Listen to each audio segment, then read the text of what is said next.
Hello, everybody. How you guys doing today? This is Kyle and Kira. This is the live Friday night show, and it's been a while since we've done this. Isn't that right, Kira? It's been a while. How long has it been, you think? More than a month. Yeah, I think it's been at least a month. I think the last, you know what it was? I know exactly when it was. It was 9/11. September. Yeah, that's Yeah, crazy. sure was. Yeah.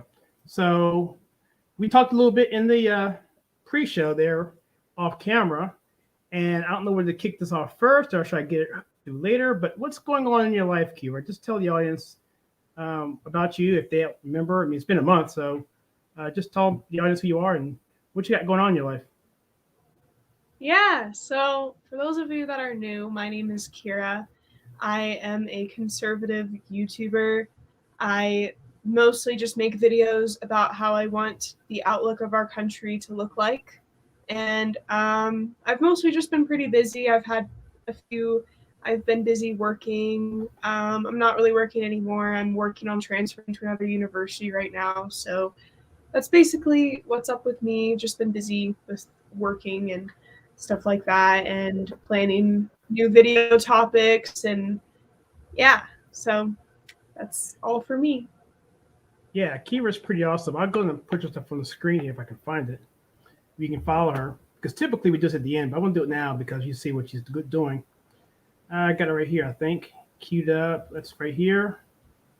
So some of this I think has changed, right?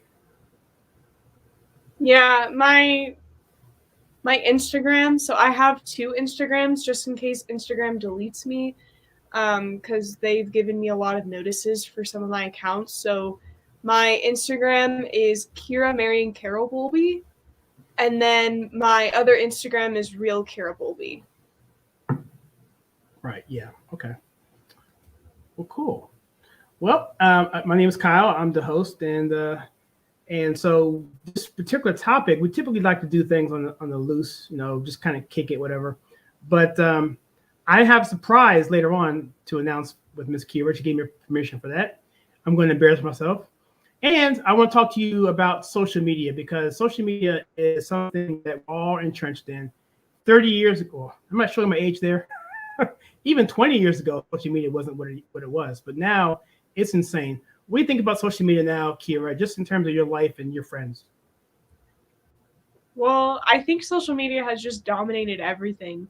Like it's dominated our daily lives. It's dominated how people run their businesses now, real estate, um even like technology wise, you can even like read books, like find books on Instagram, like even the way that you receive certain items, it's insane. Like you can literally, they advertise by like listening to your voice on Facebook. So they listen to what you're saying to people and then the next day they'll have those ads. So it's like weird.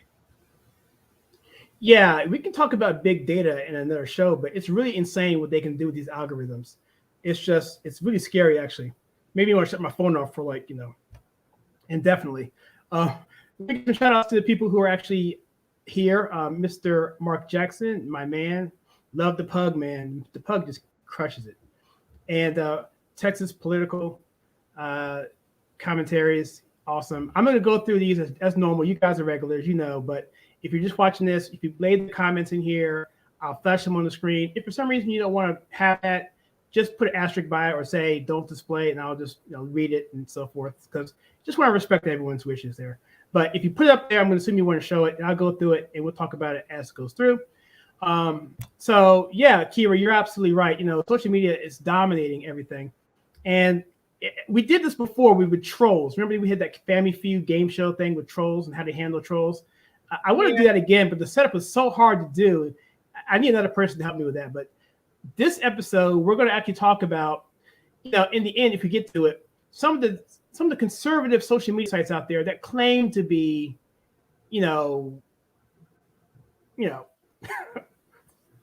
conservative friendly. Okay, but this one channel or this one network that you mentioned to me off channel, who are they and what are they doing now, and why should we maybe think about not getting on them? So Getter is a social media site that I guess they're using billions of dollars from China, and it's kind of, I just find it hypocritical how a lot of conservatives are using Getter, yet at the same time they complain about big tech censorship when China is literally like the country right now that's censoring their civilians and censoring what they see on social media. So Getter is definitely a social media app that you should not use.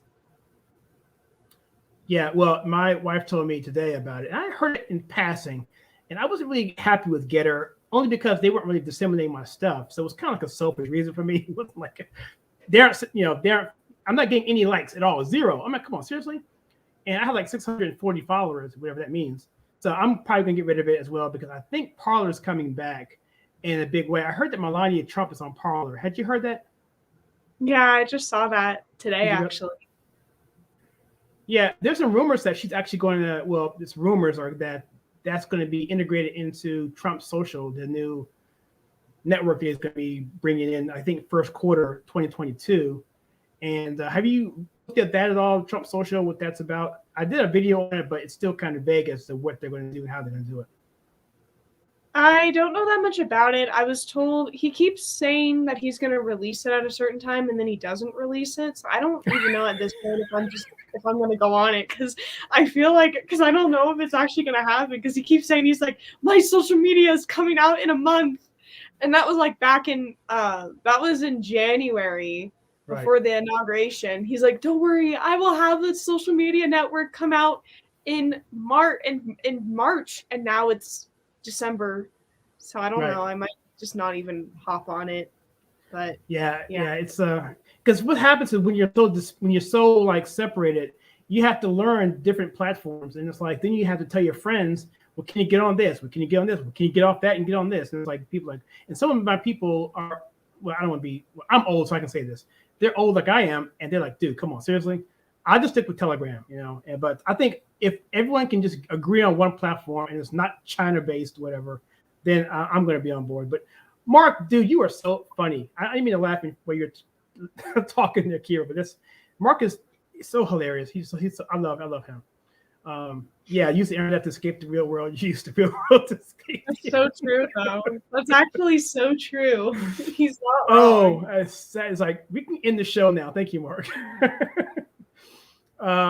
So yeah, exactly. So anyway, let's get into this a little bit. So let's talk about. I have an experience I can talk about. My mind's kind of boring. I think yours is gonna be way more fun.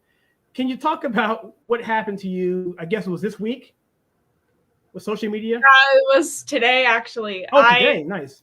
Yeah, I posted something on one of my Instagram accounts, and this person commented and was like, the Bible is fictional. The Bible's not real. And they said that like God means nothing and God is just like an imaginary voice in your head. For some reason, this person thinks that like Christians are schizophrenic. I don't know. And I don't know, so finally, like we're like arguing back and forth. This guy has like 8 followers on Instagram, doesn't even have a profile picture. And I started asking him, I'm like, so then explain music, explain sunsets, explain all of the archaeological digs that recently occurred in Galilee and Jerusalem, and how they found so many things that actually depict certain scenes from the New Testament. And then I asked him, I was like, and then talk about music. You can't just say it's sound. Like nihilists and atheists, they can't depict music. They don't like, they just think it's a sound, or they think it's created by songbirds. And then they started saying, well, they just kept saying like God's not real. I don't remember what else they said. You can look on my Instagram and see, I guess maybe their comments are still there. They probably deleted it, but yeah, it was crazy. Oh, you explained to me what a nihilist is. Can you explain to everyone who may not know? I'm sure these guys are pretty smart, but anyone who's watching this after the fact, what is a nihilist? So a nihilist basically denies any objective ground of truth, and especially with moral truths. So they believe that existence is senseless and useless. So they don't even believe in the concept of God or religion. They mostly, so the big difference, in my opinion, between an atheist and a nihilist is nihilists they basically just think nothing exists, that we're all just like a clump of cells that was born. And then nihilists, they also genuinely believe that God is just not real, right? And then atheists, they say that God isn't real, but they're still questioning the existence of a higher being, if that makes sense. Right, I understand. Yeah, so I get into apologetics, and so to me, I think, in general, I think, if you say, and I don't want to disrespect anybody what they believe. I really don't want to do that, and I'm really going to be straight down the middle here. But really, existence, no one really knows about existence. And I've seen many debates, people who are 10 times smarter than the smartest person, on the planet, and they don't know where things came from. They don't know where matter, space, time came from, but they, from that point forward, just like we can't say where God came from. So, but that should be religious in its nature of origin, and we should all be able to just agree on that and just leave it be. But it seems like a lot of those people just want to just attack Christians. I'm like, dude, seriously? Why don't you attack Muslims? They believe the same thing. They don't attack Muslims. Why not? So whatever. I think it's just targeting us because they think we're weak. So that's just my opinion. Yeah, and they don't really. Their arguments are just weird. Like I don't really care if someone's like an atheist. Believe in what you want. I don't really care. At the end of the day, no one knows what happens when we die. Like we all have these different. Like every single Christian that you talk to has a different definition of what hell is. Some Christians believe in purgatory, some don't. So like I want to be respectful to what people believe in and not disrespect anybody. I don't really care if someone's an atheist or a nihilist. I just think people need to understand what they're actually talking about. And then before they have a conversation, I just think people should do their research, because I'm not going to waste my time arguing with someone who just doesn't know what they're talking about, if that makes sense. 100%. And that goes across the board. And my son, he's 5. He'll agree on me on stuff. I'm like, why are you agreeing with me? Don't go along with me unless you understand what it is. And I got spoiled because my daughter, now she's old now, but when she was a little girl, she didn't understand it. She would say, I don't know what that means. She's like, whatever. So I was spoiled with her, but with him, he agreed with everything. He's like, whatever. I'm laughing at that. So I'm trying to train him to think, know why you're laughing at stuff. Even though it's me, you should trust me, I understand. But it's still, I want to train them to, think about why you're doing things. So here's Mark on their comment here. So one thing I have for us, I don't have a good example of what I experienced this week. That's pretty good, by the way. How'd that end, by the way? Did it was it resolved, or did you just give up? I just kind of stopped talking, and then he just didn't respond to any of my messages anymore. So I guess I won the debate. I don't know, because then I told him, I was like, without atheists, we can't argue about God. Or I said something. I was like, without the existence of God, there wouldn't be atheists, and that really ticked him off. And then I don't think he responded to me anymore. But yeah, so I almost choked on a live air. I almost keeled over on live video. I'm still choking. That was pretty funny. Well, hey, guess what? what? I have the ability now to star comments. So now, because you have to scroll up like 1,000 pages. Now I can star comments and come back to them later and put them up on the screen. It's awesome. So yeah, so what we'll do in the show, I'll go through the ones that are starred that I think are funny. So JB has a comment here about atheism. He says here, I'm gonna read it. It's kind of long. He says here, atheist here. It annoys me when fellow atheists just bash Christians and rarely bash Muslims. Seem like they bash Christians because they know they won't get their heads chopped off.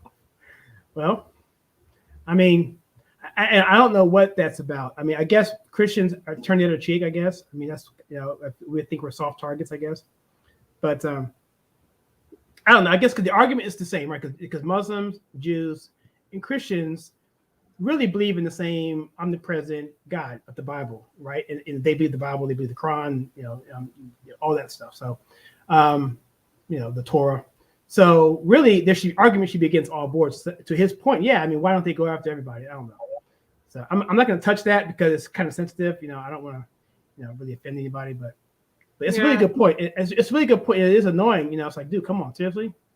I mean, I believe in God, but like, I think at the end of the day, I don't really care what other people believe in. It's like, I'll let you believe in what you believe in, but then let me believe in what I want to believe in. Like, I fully support freedom of religion, and everyone has a right to believe in what they want. So I personally don't care. I just don't like it when people don't know what they're talking about, and then they bash Christians without actually listening to our side and what we have to say, if that makes sense. Yeah, and that's the whole thing with I think it was the Darby pastors that Jefferson was talking to, writing a letter to about the church and state separation. That's a debate on that, but basically he was just basically saying, look, we don't want a state government, we don't want a state religion. Otherwise, believe what you want and incorporate religion in the political sphere because you're still an individual. And to your point, Kira, it's about liberty. Do what you want as long as you don't infringe on anybody else's beliefs. And that's where church and state gets mixed up. And it's not really that at all. It's just that we don't want to have a church of church of, not like the government being the church, or like church of, Pango God, or whatever you want to call it. There's no state religion. So that's kind of what that whole thing comes from. I think that's where a lot of animosity comes from, atheists, because they feel like, we shouldn't be expressing this on the public platform. But I really don't understand why they do what they do sometimes. So, but I can see them getting mad at some Christians, because I know some Christians that are they're jerks, right? So, and based on their experience, they may base their experience that we're all like that, and not all of us are like that. So, anyway, let me get off that subject quickly. All right, so go here. Let's see.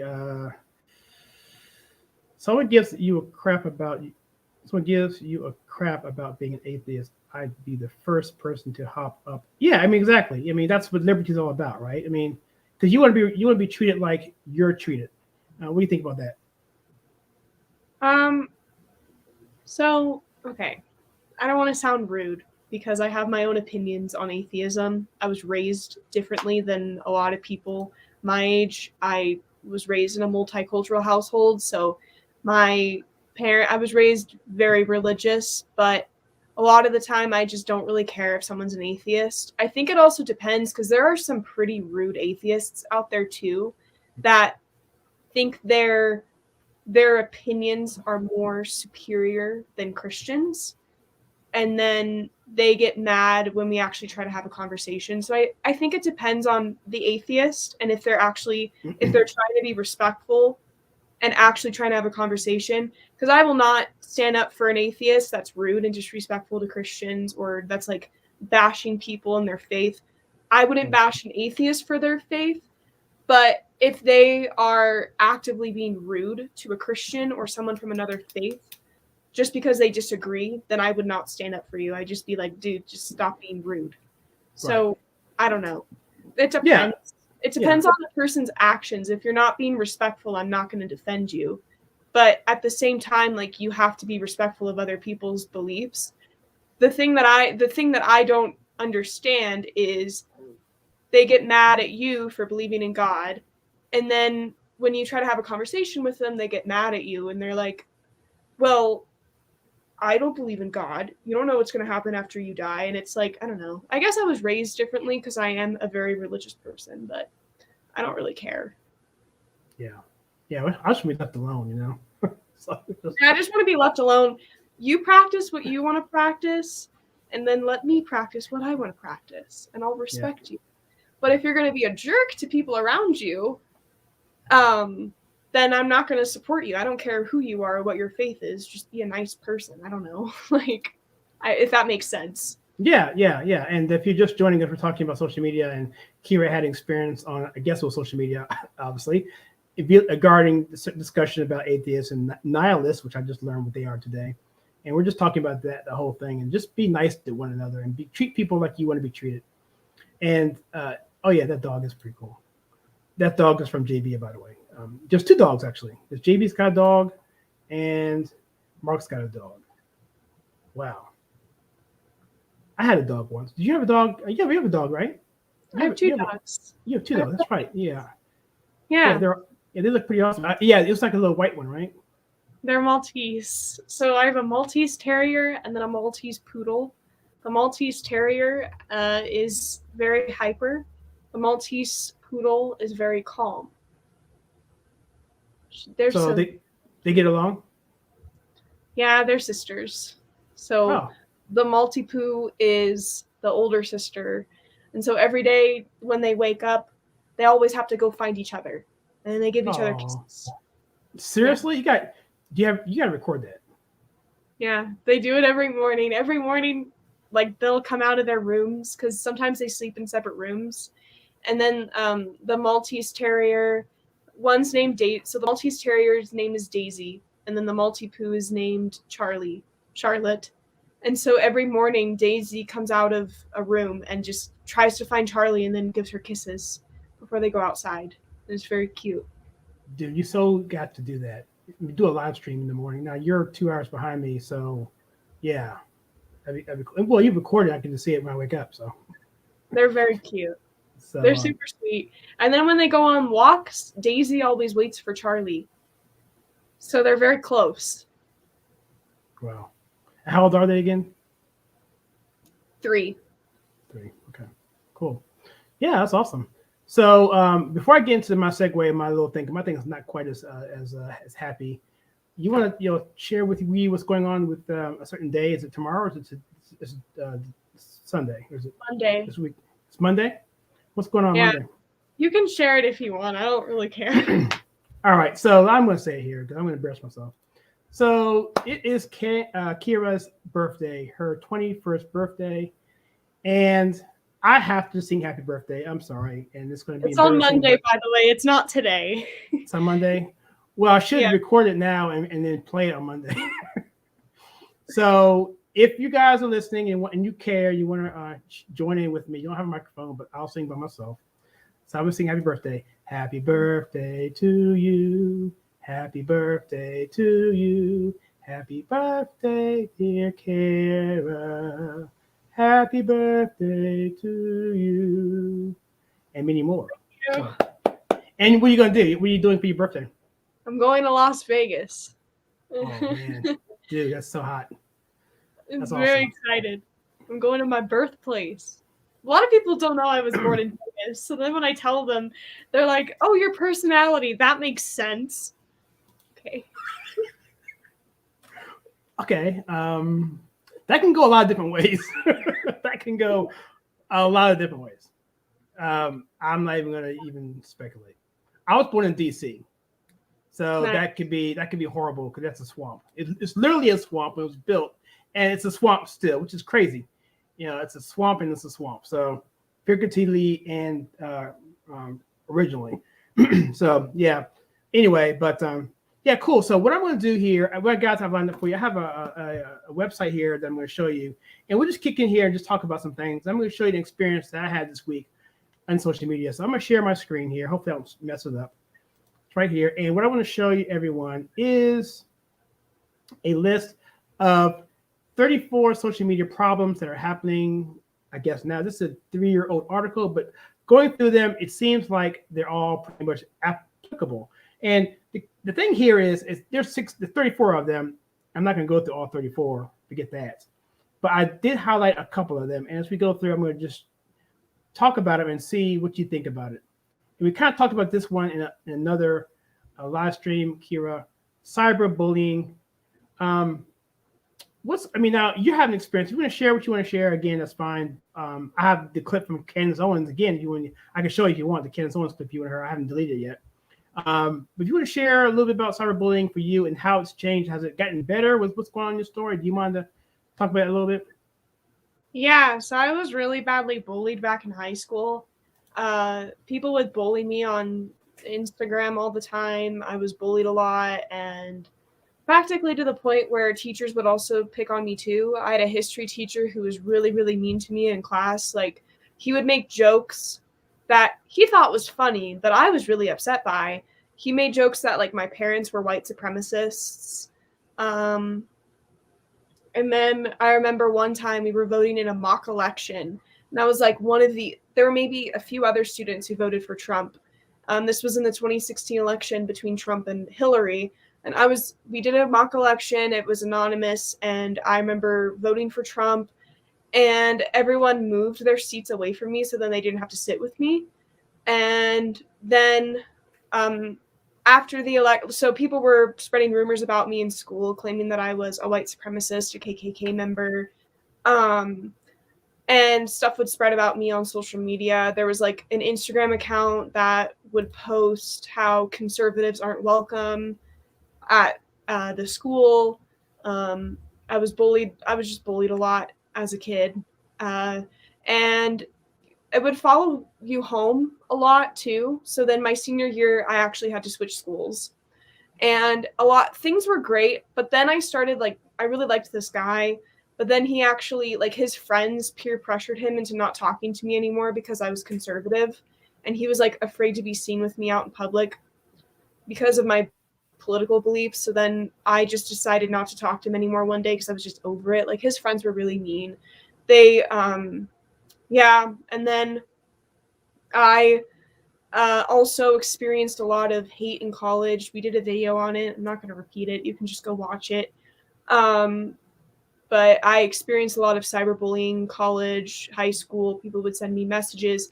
I still have people from high school, from both schools that I attended, who are very liberal, who will literally stalk my Facebook and my Instagram and try and find stuff about me. Or they just stalk and try and see what I'm up to, or they send me weird messages. It just depends on the day. A lot of the time I'll wake up and I'll get, messages from people telling me to kill myself. When I was in college at my university, people would send me death threats a lot. So it was something that I had to kind of deal with. It wasn't really anything serious. They just made jokes about it. Someone in particular made hate group chats about me. They were joking around, plotting to find me on campus, beat me up. They were making jokes about bringing weapons on campus and stuff. And a lot of the stuff that they were saying in the group chat was just it was unintelligible. The grammar was bad. I couldn't understand half of the stuff that they were saying. They made jokes about Zionists because I'm a Christian Zionist. And they made jokes about dead Zionists, killing Zionists, that violence against Zionists can be justified, just a lot of stuff. I can go on and on and on and on, but I've definitely dealt with cyberbullying for a while. So in terms of right now that stuff that you mentioned, I knew about 80% of it, but 20% of it I didn't realize, the boyfriend, not wanting to be around you, and then them, plotting after school. And how about now? Has it gotten? You changed schools, or you've left schools, and your sorority? I know about that, but has it gotten much better since then, or where are you at right now? Are you dealing with it better? If it's too personal, let me know. Because I don't want to. I'm the type of person that I can deal with stuff like that. The thing that I have a hard time with is I don't understand people who wish death upon others. That's something that I will never understand. So I've learned to just kind of deal with it. I've learned to Kayleigh McEnany has really good advice. She always says, just tune out the noise. So it's a lot better now. Of course I get hate, but it's not as bad as it was when I was at my old university and stuff like that. But yeah, it's something you have to deal with, unfortunately. But I've kind of come to the point of trying to build a thicker skin and not letting stuff like that get to me. So yeah, because Instagram is really it's kind of crazy, and that's where I get most of my stuff from, but it's nowhere near at your level, and it does affect you, right? And so I did something with someone. I've engaged some of that stuff, but then you don't want to engage too much of it, because then they'll think, well, then they'll always engage you, and then they'll always comment. So I kind of pick my poison, whatever. But it's interesting how the double standard is, right? So if someone else is being bullied and they're, if they're a liberal or leftist, it's like World War III. So you have to have have to have congressional hearings about it, right? But if it's conservative, it's like applaud it and give them a medal, whatever, no big deal.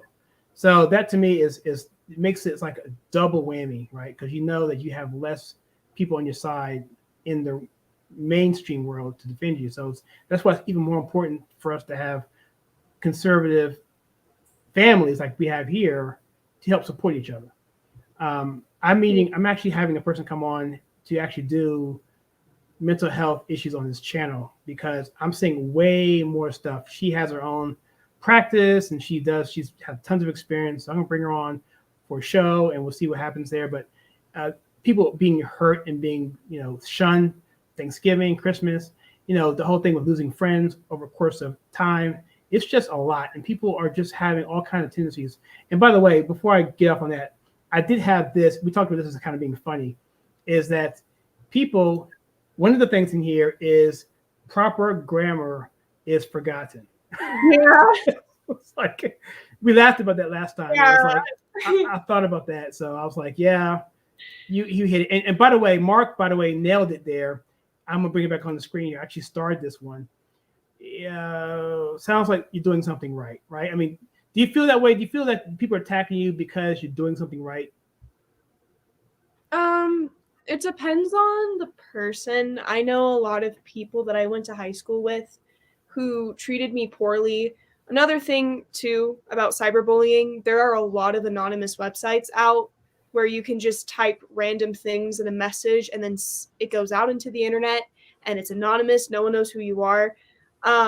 People back in high school, even just like this month alone, I looked at a website that someone sent me and they were like, people are talking really awful stuff about you. It's called unsent messages that you can look up where people can type random things about you. And that was really awful because sometimes, people send you stuff and you don't know who they are. But when it's completely anonymous and someone's telling you that they hate your existence, they think you should die. Yeah. They think I'm not going to cuss on here. They think you're a B word. They think you are not a nice person. They think you're fake. Just a lot of stuff. I was like, I kind of knew who was typing it, some of the messages, but that's a really big thing that my generation is dealing with. We have a lot of these anonymous websites where people are sending super mean things with anonymous sources. So you don't even know who's sending these messages, which makes it even more terrible. Because you could be friends with someone who you're really close with, and then they go off on an anonymous website like that and say really mean, awful things. Or sometimes I'll tell people, oh, this person said this about me. And they tell me, they're like, oh, just don't pay attention to the haters. I think that's really bad advice because you're allowed to have feelings and you're allowed to let things get to you. And I feel like a lot of people have their best interests at heart when they're giving you advice on cyberbullying. But those anonymous websites, man, are rough. Like the amount of things that I saw, like I have a pretty thick skin and some of the stuff that I was reading on that website was just really mean. So, yeah. I'm not familiar with that. So I have to get you offline on that. I won't take a look at it, but I do want to take a look at it because I want to know. So I'm not familiar with that at all. So, wow, that's bad. But, it's only going to make you stronger. Like Mark was saying, you're doing something right. There's a lot of noise, and that's one thing I saw here is that there's a lot of stuff out there that people are having to decipher through. And I also want to talk about, the obsession with likes and comments. And I kind of fall into this too, because like if I post something on Facebook, and really it's because, number one, I'll just be straight up, I don't mind saying this. I want likes and I want comments. That's why I was posting. You want interaction. And so then the first thing I say when I don't see it, is there anything wrong with me or what I did? But then I think about that lasts like half a second. Then I think about, am I being shadow banned, right? And so that also leads to a certain level of, I wouldn't say depression, that's too strong of a word. And it would diminish people who really have that. But I would see, if I didn't have a great foundation, I could see that adding up to other things and eventually becoming a problem.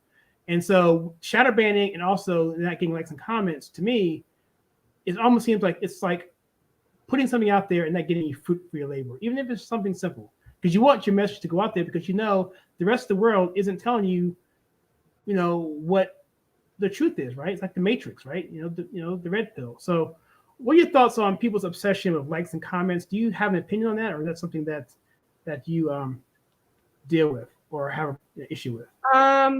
I personally have never been obsessed with likes and comments. Maybe when I was younger in high school, but now I don't really care. I feel like if you care about followers and likes and comments, then I don't really know what to say. I think for me personally, I think that falls into idolization or conformity, like trying to conform with your social media presence.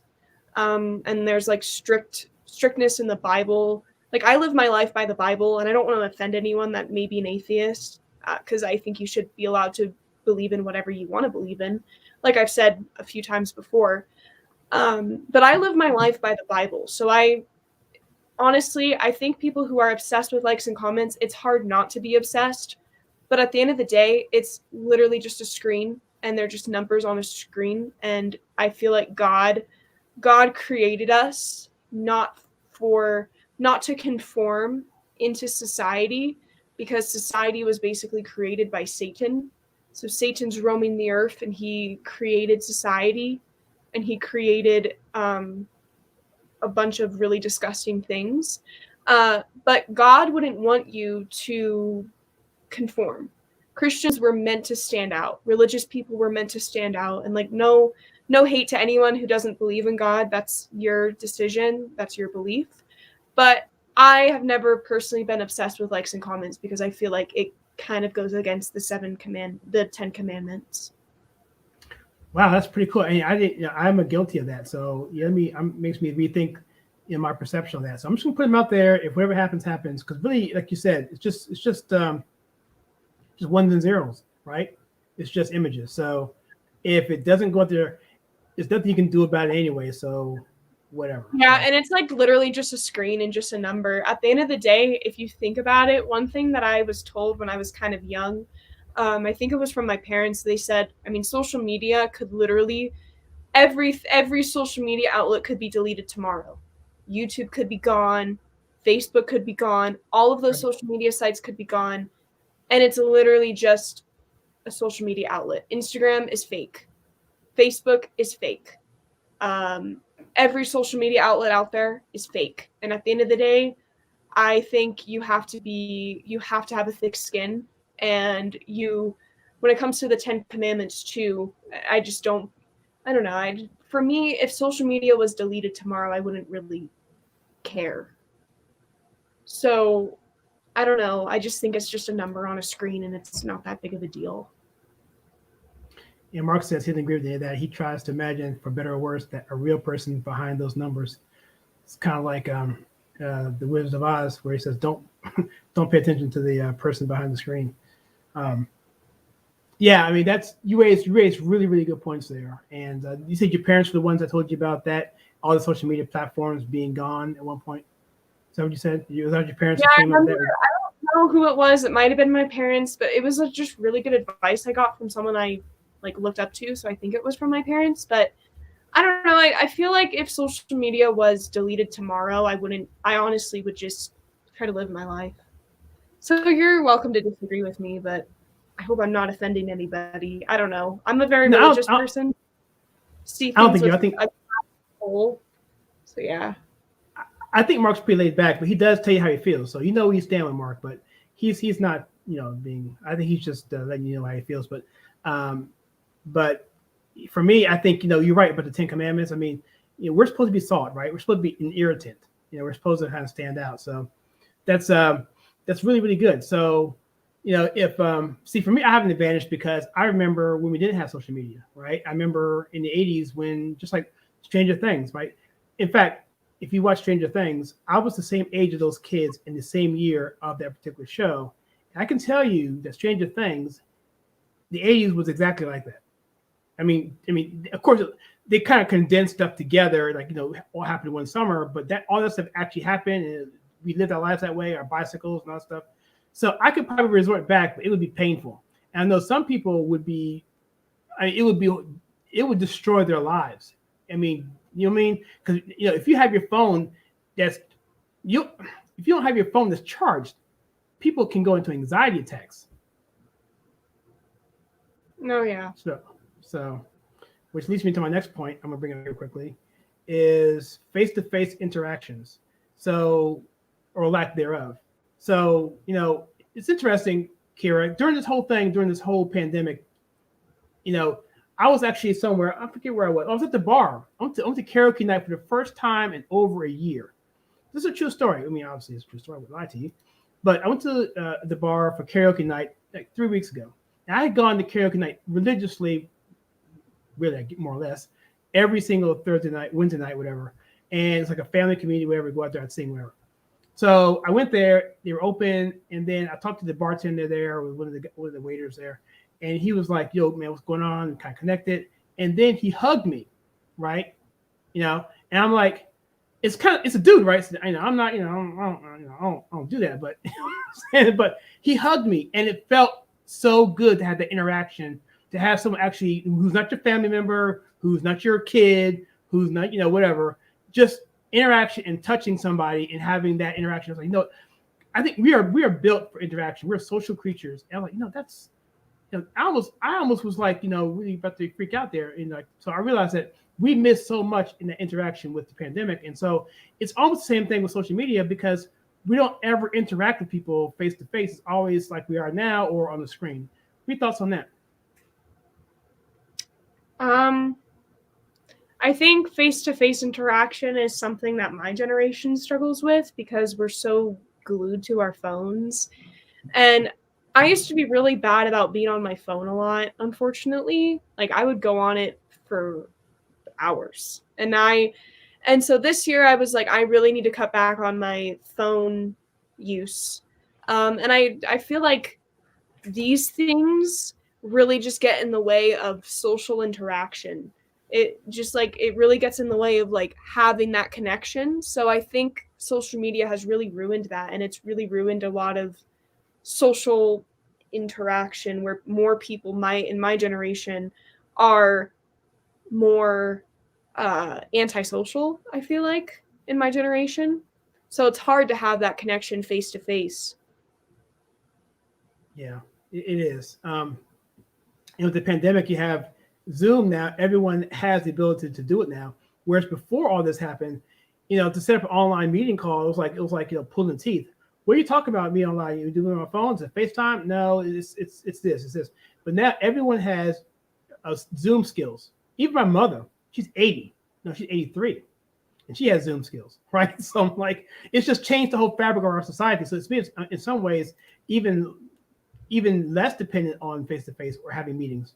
So I've been working from home for the past 2 years, and we still doing business, and nothing's really gone.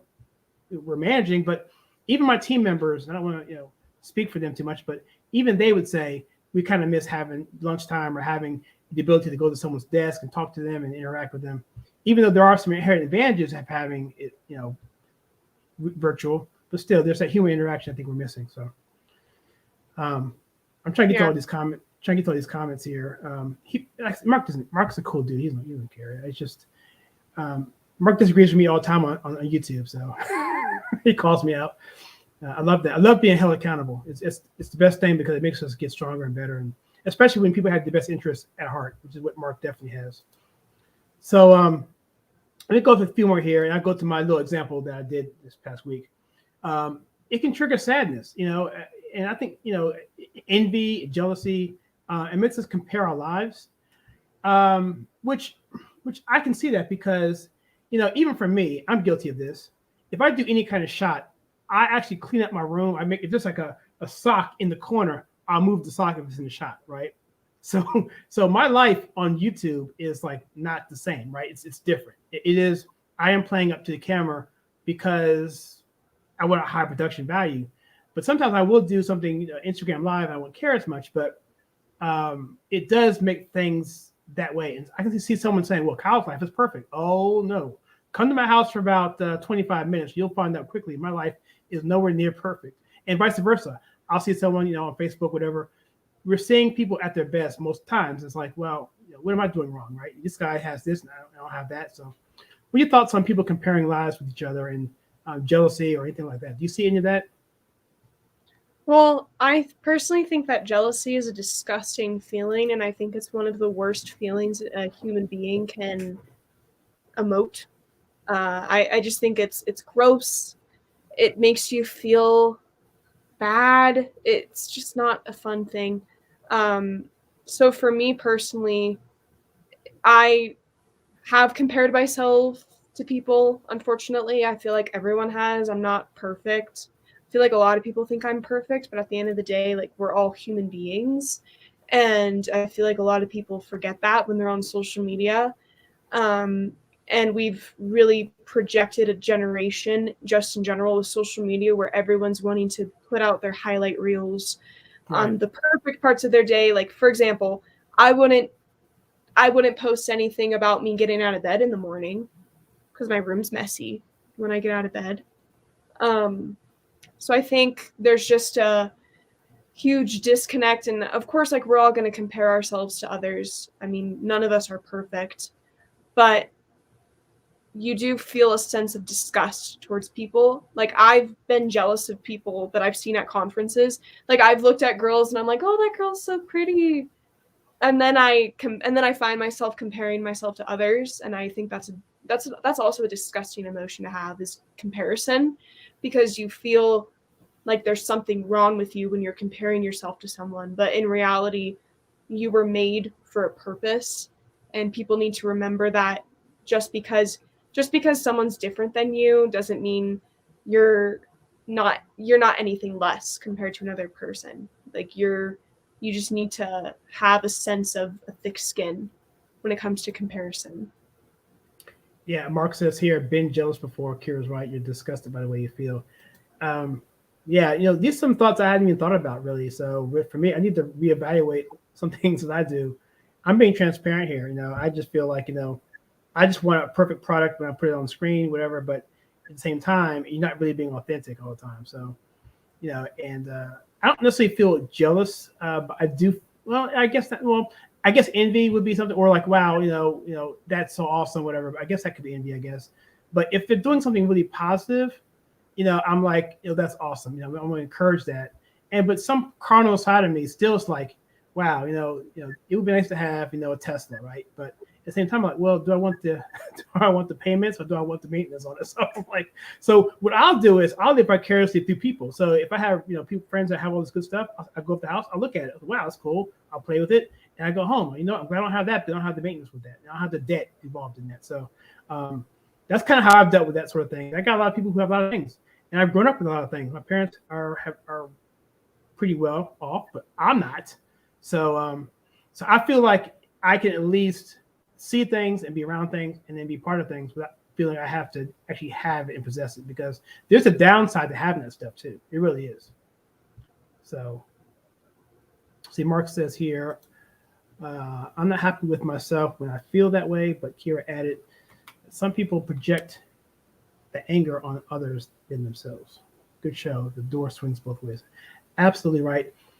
Let me show you something that came up with me that happened. You may have seen this on my Instagram, and I don't even remember which one this was, but this was a. Let me get rid of this guy here. This comment first. That way it won't show up better. It's not going away. Go away. All right. Well, whatever. My string's stuck. Well, I'm just put it anyway. So this guy here is on the screen. I'm going to read it because you can't see it. This is a text that I got from Instagram. And if you see the front, basically you're talking about, a movement created to put police. Okay, so the thing is about BLM and Antifa using fear to intimidate jurors. Talk about the Rittenhouse deal. Their predecessors, the KKK, they're all militant wings of the Democrat Party, no different. That's a true statement. And that wasn't something I wrote. I just texted it. So this person here said, a movement created to put police who have murdered people and children of color in jail is the same as the KKK. And so what I essentially did was I basically put forth a counter narrative to that. and you can read it on the screen. You can pause it and see it, but I'm not going to read the whole thing. But essentially, I came at them with facts on the statistics of BLM, who they are, the narratives that they try to actually say, but they're not true. And people are acting off these bad ideas, these false statistics, and putting forth a reality that isn't really there. And they're acting on it, and people are being responsive to that emotionally. And it's causing stuff like Justice Smollett and these other things that are happening, hands up, don't shoot. And people are suffering through that. And so for me, Kira, what do you think our responsibility is when it comes to when you have trolls? What do you think our responsibility is for us to correct people with the facts in a way that's not snarky, but it's bold, but it's not disrespectful? Or do you feel we should be disrespectful when we're attacked that way? When it comes to trolls, you really have to decide whether a conversation is fruitful or not. If it's even worth having the conversation, then have the conversation. Sometimes people will comment on your pictures and they'll say really mean things, and then like you'll snap back at them, and then it'll go on for hours or even days. And you really just have to decide whether a conversation is worth having and whether it's even worth your time or not. And I think one way that I look at things is being an ambassador for conservatism in a way that, I've lived in liberal areas for most of my life. I lived in Washington State, which is a cesspool. With leftism, you're confronted with leftism day in and day out.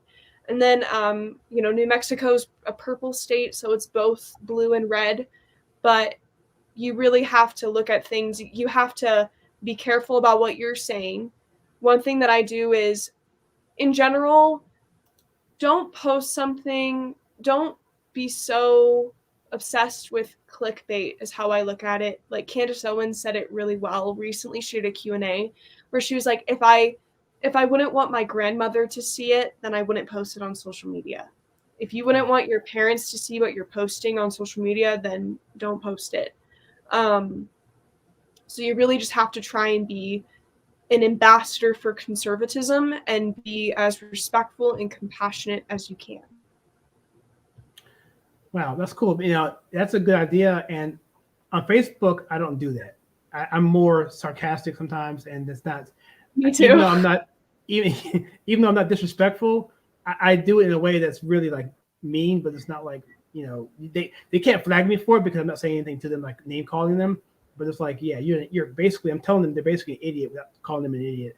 And I know my mother would not like that. So that's a standard that I got to think about, and that's probably a good standard to have regardless, but sometimes you got to make a point, right? I mean, I just don't know how to make a point sometimes without being a little snarky, but I like what Mark says here. He says, I'm jealous of Kira. I want to be 21 again and know what dude, that'd be, yeah. You'd rule the world, Mark. And by the way, Mark's experience, he told us what he did. I can't remember everything he did, but he's got life experience, which is incredible. We got to get him on the show as a guest one day. Here we have Douglas. Hi, Douglas. How are you doing? He says here, just assume people are sending proactive messages, are mentally ill, and that misery loves company, ignore and carry on. He said he misspelled that, but we know what you were saying. What does he mean by mentally ill, though? Because you have to be kind of careful when you say things like that. Because there are people who struggle with mental health issues. I would say a lot of people struggle with mental health issues, so they project that onto other people. But that's kind of more of a stereotype and generalization than, I don't know. I don't know what that means. I didn't understand what he meant by mentally ill, but okay. I think what he's basically saying is basically that we can just ignore what they're saying. That they aren't, they don't know what they do. They're not worth your time. Yeah, I put it that way. Yeah. Yeah, I don't want to come off as rude. I just didn't understand what he was saying, and I feel like people just need to be careful when they say stuff like that, because, yeah.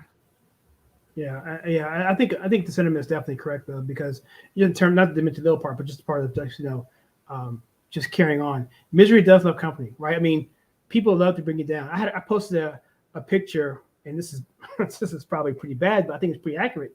And I can say this, I think, because I've seen this, where it's a picture of people climbing a tree. You had a white person climbing a tree and a black person climbing a tree on either side. And you had the white person below them on the ground pushing up the fellow white person, and then the black person was trying to pull the other black person down. Now, that's in some ways a stereotype, but from our personal experience, that's more close to reality, right? We heard the crabs in the bucket and crabs in the barrel pulling each other down. And so misery, my point is, loves company. And I think, I think we can just look at it that way. When we see people coming at us, they want to bring us down to their level. And we don't have to fight there if we don't want to. So, yeah, Mark's on fire today. I'll come on the show, Kyle. Do you accept white privilege cards? Yes. In fact, I'm still trying to get mine. So it's on order. It's on back order, I think. Do I think people use a scapegoat to absolute themselves accountability? Absolutely, I do believe that. Why are you calling him a drowning man? Is that his nickname? I don't know what that means. Neither do I. The situation that they're in. What does the drowning man mean? I'm sorry, I don't know what that means. I don't know. Is it a picture of the person that's like, standing in like 2 feet of water and he's like faking he's drowning? You've seen the meme where the perception, is that the one? I don't know. Yeah. Well, while Mark's answering that, I'm going to click on this other one. We have a couple more to go. We've been doing this for an hour now, so we can kind of wrap this up, if you like. So I want to just cover these. We kind of covered some of the other ones, but this one is interesting. No, we already covered that. Let's talk about this guy here. Prevents us the here and now. Basically, I absolutely agree with that. You're taking a picture, you're on vacation, you want to videotape everything. Yeah, or people are like, Pixar didn't happen. I remember one time I was telling someone about meeting someone that was pretty important. I'm not going to say who it is. But they were like, oh, send me a picture, or you didn't meet them. And that's just kind of dumb. Yeah. Sometimes you just need to have your own experiences, not where you're like posting. Like I see so many people at concerts and they're like filming the entire time on their phone. They're like not taking the time to enjoy the concert, or they're not taking the time to enjoy like personal experiences. They feel like they have to put everything on.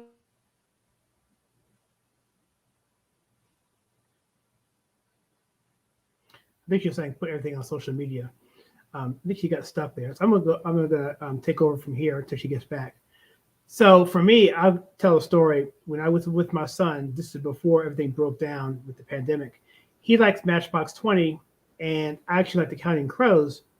And Counting Crows was opening for Matchbox 20. Let me finish tell you the story. I get back to you, Kara. Matchbox 20 was the main act, and I just wanted to hear Sullivan Street. Of course, they never played Sullivan Street, but it didn't matter. And so I didn't take my phone there. I didn't take one image of my son watching his favorite band play, and that was all I had from that particular experience. I don't have anything leading up to it. Nothing. Our tailgate was messed up because I forgot the gas for the little tailgate stove, so we had to eat cold hot dogs. So all those experiences for that, and my son at the time he was about 17, and that was one of the most great experiences I've ever been in, especially some of the songs they played and just this whole atmosphere, outdoor concert. But then I went to Dave Matthews concert and took pictures of everything and don't hardly remember anything other than I got a drumstick from Carter Buford. But to your point, Kira, is we have to enjoy the experience. And I think because our mind is so much more powerful than any picture can give, right? I mean, our mind, it's like, have you opened up a bottle of cologne or perfume in your case that you maybe saw in your purse or is in a cabinet somewhere for years, and you smell it and you realize, wow, it takes you back to the smell of what that was, what you were experiencing then, or when you first smell cut grass, or you hear something. Those experiences all go with those experiences that a picture can't come close to replicating. Yeah, it just gets kind of annoying because I don't like talking about the experience that I had, because then everyone's like, oh, that didn't happen because you didn't post about it. And I'm like, I don't have to post about everything on my Instagram. Like I don't have to post every single conservative that I meet. You know what I mean? I feel like people just people need to be okay, and they need to be comfortable with living their lives where they're not in the situation where they're like documenting every single thing throughout their day. If that makes sense. I feel like people need to start it's okay to have experiences where you don't document it and post it online. Yeah, that makes sense. I'm just going through some of these comments here. So we'll go back to what he said about the Johnny Man, since we talked about it. He said basically the Johnny Man, because of their situation, to save themselves, they pulled someone else down with them, but they had to pull a card, mental illness, as Doug said. Yeah, that makes more sense. Sorry if I rude. I didn't mean to. I just was like, okay. No, I mean that's fine. I think we should be open. I mean, I think this is a safe space. That's a bad word, but it really is. I mean, no one's gonna jump on you. I have to be sensitive too, because I come from a generation where we had movies like Blazing Saddles, Airplane, History of the World Part 1, Life of Brian. I mean, these films were so over the top, dude. It's like so we grew up saying things totally inappropriate. All in the Family, the Jeffersons, Fred Sanford. So my generation, Generation X, we didn't care, but now we're learning, and sometimes we overcompensate because we don't want to offend somebody. So I don't know.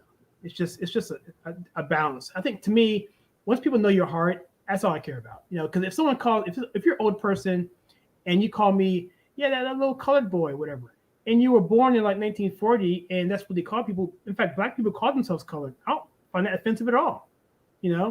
At all. So really, I don't know. I don't know. No, I don't know. I don't. Well, I mean, the term is now offensive, but I don't find someone calling me that if that's what they, First of all, I don't get that a lot anyway, but I've been called colored by older people way back in the past, not so much in the past 20 years, but in the 80s, yeah, definitely.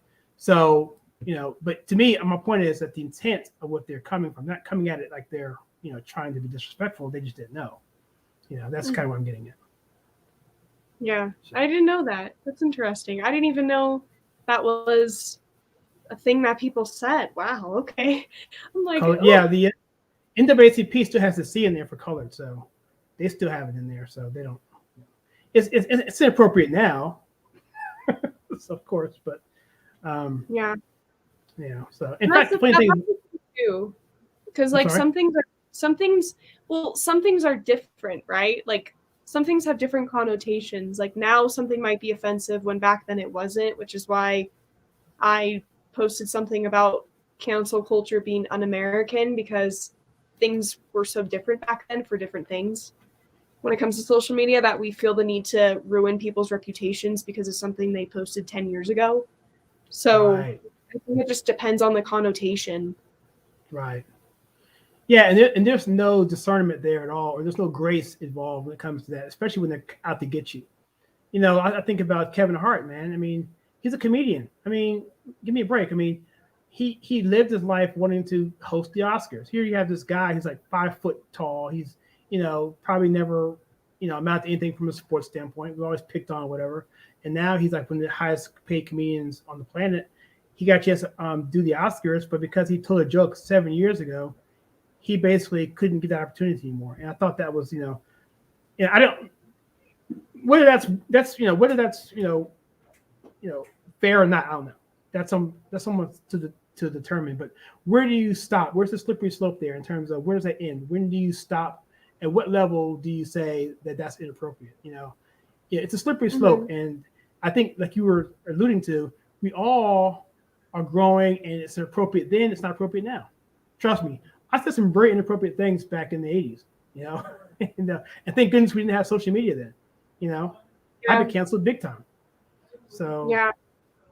I don't know. Anyway. I feel like when it comes to social media too, the thing that we should be doing instead of, the reason why I use the thing cancel culture so much, the statement, is because instead of ruining someone's reputation and just ruining their lives, we should maybe educate people, or like tell them, hey, that's wrong, instead of being like, oh, you're a bad person, you're this, you're that.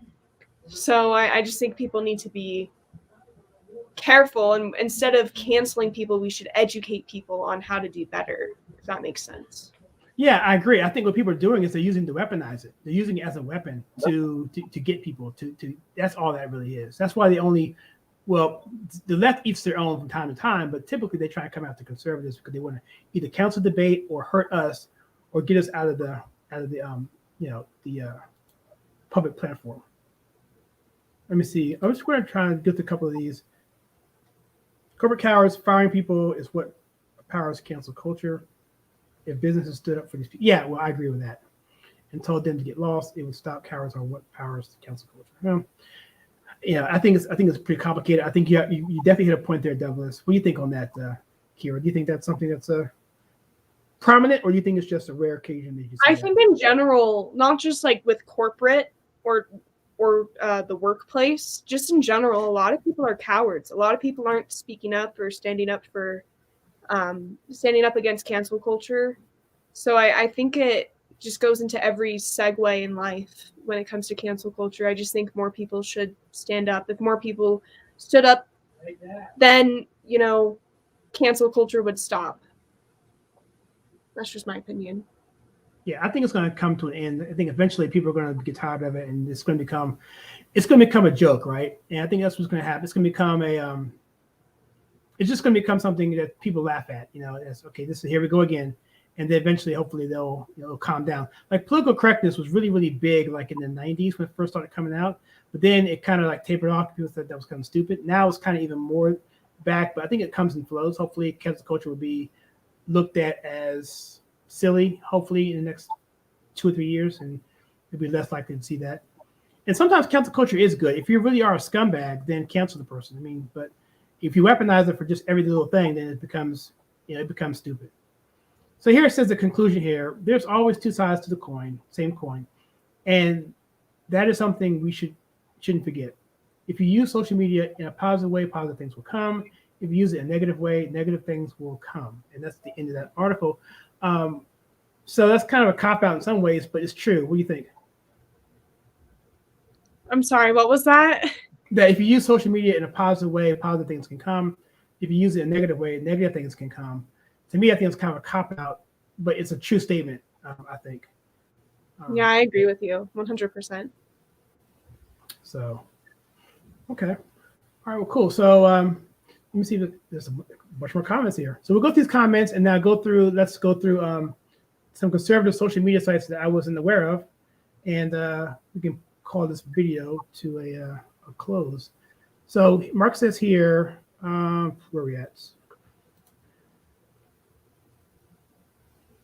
Actions are worse than what someone said, like a DUI is worse than misgendering someone. I would say so immediately because you could kill somebody. I think the misgendering thing I don't want to really get into, but that deals with reality, right? And I'm not a mental health person at all, but and that also can be weaponized too, because not just misgendering. If you get offended by something and the other person is if they're affected by that, then all of a sudden you've given the power to the person that says they're offended by you. Like I can say, Kira, I'm offended by that background you have there, And if you freak out and lose your mind and try to change your background for me, then you're basically being subservient to my stupid wishes, And I think that's the slippery slope. Some things are valid. Maybe if you're wearing a T-shirt that's inappropriate, well, that offends me. Take it. But what I'm saying, there's somewhere in between a line of decency and in the realm of stupidity. And I think we've blurred that line so much that rational thought is just gone away. We're so concerned and scared to be offensive that we're not actually taking the time to have productive conversations or actually, have a conversation. Like, we're so quick to be scared of offending someone rather than seek the truth and have an actual conversation. Yeah, I love the quote that Jordan Peterson had, right? It's a classic clip that you've seen, I'm sure, where he basically says that we have to be able to offend each other. Right? I think it's talking to a lady, and he was telling her, I was like, wow, that's true. We have to be able to defend people. Otherwise, how else are we going to get anything resolved? You know? And he was dead on the money on that. All right, so I think Mark agrees there. And okay, so that's pretty much. Well, let's go to this last one here. Mark says, if it's egregious, I get it. If it's benign, as a lot of things are, then direct the person to the door and let them know they're free to leave. Yeah, I mean, we don't have to be a part of that stuff, right? We can just shake our hands, because like on Twitter is an absolute cesspool. I took the cancel capital of the world is Twitter. Oh my gosh, it's so bad. I got on there for like, a couple hours yesterday because I did a video. I don't want to talk about it because it's kind of embarrassing for this guy. Well, it's about the guy, Alex, right? The guy who was a Project Veritas, did a thing on him. And I'm on live, dude. Sorry. Can you close the door? That was my brother. Sorry. I never saw your brother before. That's awesome. Yeah. You should brought him in. No, he came in. He was like, "Can you film me?" And I'm like, "Film me?" Yeah, yeah, we're filming you right now. What was I saying? Oh, Alex Stovall, the guy who was at Project Veritas, did a video on him, and he basically was opposite what he said he was in terms of being conservative. Anyway, I got on Twitter and talked to him about that, and my gosh, they were just so bad. And then if I did a little comment, I got like 4 notifications calling me all kind of names. Like, really? Wow, this is interesting. It's like, all right, so you go Twitter. But I had a thought here somewhere. I don't know what it was, but yeah, so Twitter's bad. The whole thing is, I'm sorry, disengaging. Yeah, we should be free to disengage from this sort of thing and remove ourselves, like this person was saying here. Show them the door and be free to go. Kind of like the Bible says, kick the dust off your feet and whatever. Best, of course, that's regards to sharing the gospel. I get that, but the same principle is, if they're being disrespectful to you, by all means, show them the door.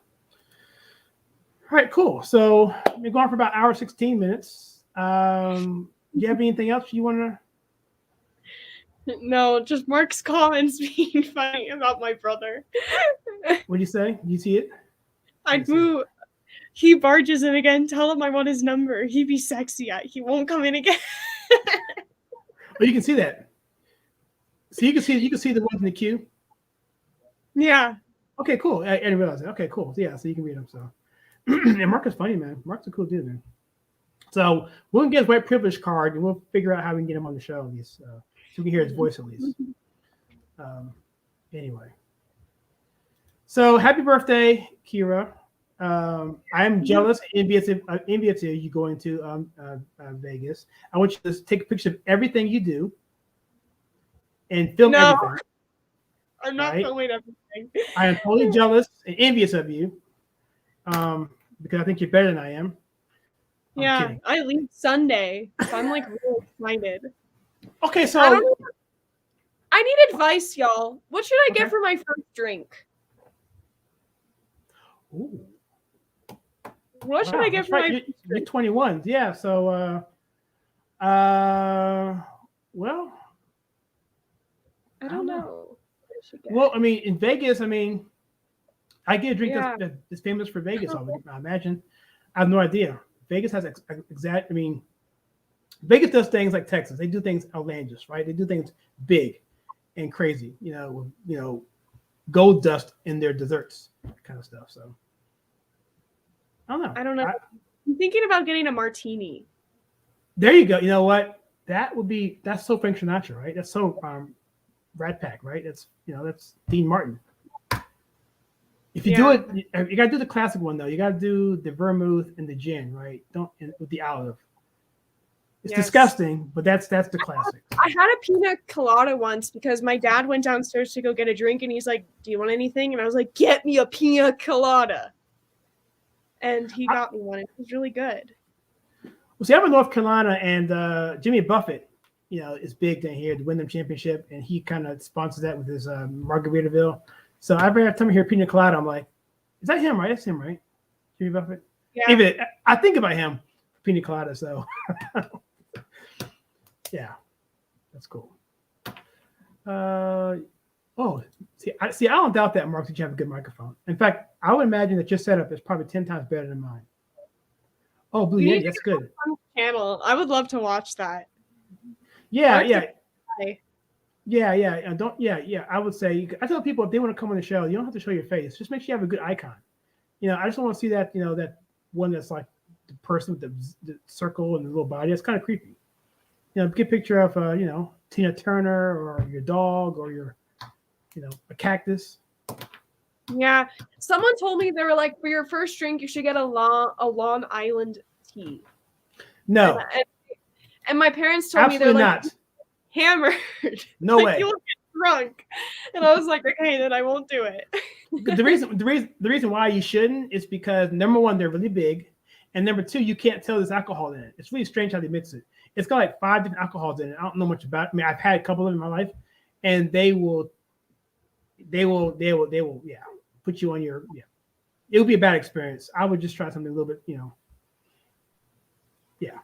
Yeah, I don't want to do anything that'll make me too crazy. So, do you have any plans that you're going to do? You going to go to these shows, or are you going to go to? Yeah, my dad got me Cirque du Soleil tickets to go see the Michael Jackson show because I'm a huge Michael Jackson fan. So I'm gonna go. Sorry to everyone that lives in Minnesota that loves Prince. I'm a Michael Jackson girl. Sorry, but I get to go. I'm gonna go to that, and then we're gonna go to this like really cool Asian restaurant, and then we're just gonna like explore the city. So we're gonna go to like Caesar's Palace, the Venetian. I'm very excited. Caesar's Palace, man. I just that's on the Evel Knievel dolls that came out in the 70s. We can like, you put him on a motorcycle and he jumps stuff, whatever. Well, he got famous because he jumped the Caesar Palace fountains and he almost died. Right? He's the famous accident, whatever. Oh my gosh. So every time I see it, look up Evel Knievel. It's spelled Evel Knievel, and check him out. Check out the Caesar Palace jump. And one guy nearly died. His name was Gary Wells. And then it wasn't until his son, Evel Knievel Jr., Robbie Knievel, actually cleared the fountains himself. He almost died, but he had a ramp that saved him from getting decapitated. It's a long story. But anyway, it's a dangerous jump. The palace, the fountains are there. I want to see that in person. I was there one time, but never got to see the palace. So I'm really, really envious of you because it's my childhood dream to go see those fountains instead of Caesar's Palace. Yeah. So I haven't been to Vegas in a long time because like I was born there, and then we moved to Washington State, and then I went when I was really little, and that was the last time I went to Vegas. So, yeah. Where are you staying in Vegas? I don't know if I should say because I don't want some creepy stalker following me to Vegas. That's it. I was thinking about that, but those hotels are pretty big. But we still shouldn't tell where you're going to be. So, but yeah, they're all very nice. I mean, we stayed at the I think we stayed at the Monte Carlo, but I think it burned down. That's where we stayed. But we walked through the Luxor. The best part is you can go through all those hotels, right? Just kind of just walk through them. The Bellagio is amazing. Yeah, but yeah, that's really exciting. So yeah, you need to have a GoPro on you at all times and have 2 of them so the battery goes out and film everything, live stream everything, the entire visit, and make sure we can all be part of it. Follow me on Instagram, guys, and then you'll. I'm kidding. That goes against our entire video. It goes against our entire live stream. No, that's fun. I'll post a little bit. I'm not going to post the entire time, but. Yeah, follow me on Instagram. You'll follow me on Instagram and you'll see some stuff. And then I post some really cool stuff on my Facebook, not my public Facebook, my more private one. But yeah, go follow me on Instagram. Yeah, that's not all of them there though. So, okay, cool. So that's where they can find you. And we're going to be following you, especially I am, because I want to see as much as possible. In fact, we were going to get out. Here's the thing, Kira. This is kind of crazy. My wife's brother lived in Arizona, and he moved to Ohio before we're going to come out there and drive out there. So now I'm not going to New Mexico. I'm not going to Arizona anymore. So I'm kind of bummed out about that. They're in Ohio now, of all places, Youngstown. So I'm not going to get a chance to get out there, but we're going to try and get out there maybe next summer just for vacation and go to the Grand Canyon and check out that whole Midwest area. So No, the West area, not the Midwest. So, well, cool. This was fun. Did you have fun with this one? Yeah. Always love coming on your channel. Yeah, we need to do this more often. I don't want to schedule it too much because, things get conflicted, and I feel like I'm not being consistent enough. But we'll come on here as often as possible, and we'll just talk to you offline when we can do it. So I think Mark likes it, and I know everyone else who comes in here who comments likes it. So yeah, that's gonna be it. So one more comment, and we'll close it out. I gotta pull up first. I did engineer. If anyone wants to be engineer and come on and sit here in the chat room and push videos, it's all gone anyway. Then please, text me and help me out here because I feel like I'm producing and talking and it's really just horrible. No, you're doing a great job. I am? All right. Well, thank you. This isn't working, though. It's funny because I have two laptops here, right? So I have my laptop here that's high powered, but I don't want to show this one because if I do it, you see like the behind the scenes stuff that's going to be imperative. But this one here right in front of me is slow and it doesn't show like I want. Come to Chicago, Kyle, meet with the family, place to stay, view of the lake. Absolutely. I love Chicago, my favorite city to go to. I've only been to Chicago 3 times. I want to go to Chicago. It's a fantastic city. I've been there 3 times, all in the summertime. Yeah. So, my parents don't want me going alone. I'll have to go with like a family member of mine to be safe. But yeah. Yeah, that'd be awesome. I mean, maybe we'll all go. Crash Mark's house. I'd love to meet Mark. Cool guy. We can go by. I went by Obama's house where he lives. I guess it's the South Side, wherever it was. But, oh no! He's got all kind of guards, security around it, whatever. This is when he was out of office. No, this was actually he was in office at the time. This was 2014, I think, 15. Yeah. Anyway, doesn't matter. I'm rambling. All right. Yeah. So cool. So thanks, Kyle. Thanks for the stream. Kira, happy birthday. Tell your brother $5. Merry Christmas. And by the way, Merry Christmas. Hey, do you want to do if we can get close enough, maybe we can do a Christmas themed one toward, I don't know how your schedule is. And definitely hear back from you. When do you come back from Vegas? You come back in time for Christmas? You stay. Okay. I'm going to Florida actually on the 17th. No, 19th. Nice. So yeah, I'm gonna be there through Christmas. Actually, my first Christmas in a tropical environment. That'll be fun. I've always wanted to do that. It snowed today in New Mexico, so it was freezing cold. My poor puppies were freezing today when I took them for a walk, but you gotta walk your puppies. Did you get any accumulation there, or is it just like a dusting? We got maybe like an inch. No way. Yeah, which most of the time when I tell people that, they're like, "You snow in New Mexico?" And I'm like, "Yeah, I live up in the mountains. I'm not going to say what town I live in, but like, I live up in the mountains, so it's kind of normal to get snow here.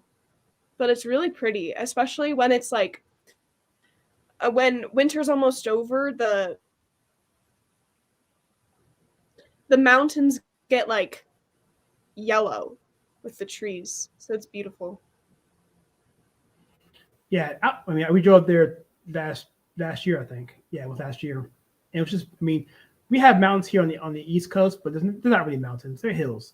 I mean, people have told me that the Appalachians and the Cumberland Gap, whatever, they say those aren't mountains. The Rockies are mountains, and dude, those things are freaking huge, man. Like, whoa, you could, it's hard to drive through there coming through the first time because you really get distracted. You can really fall off the side of the road.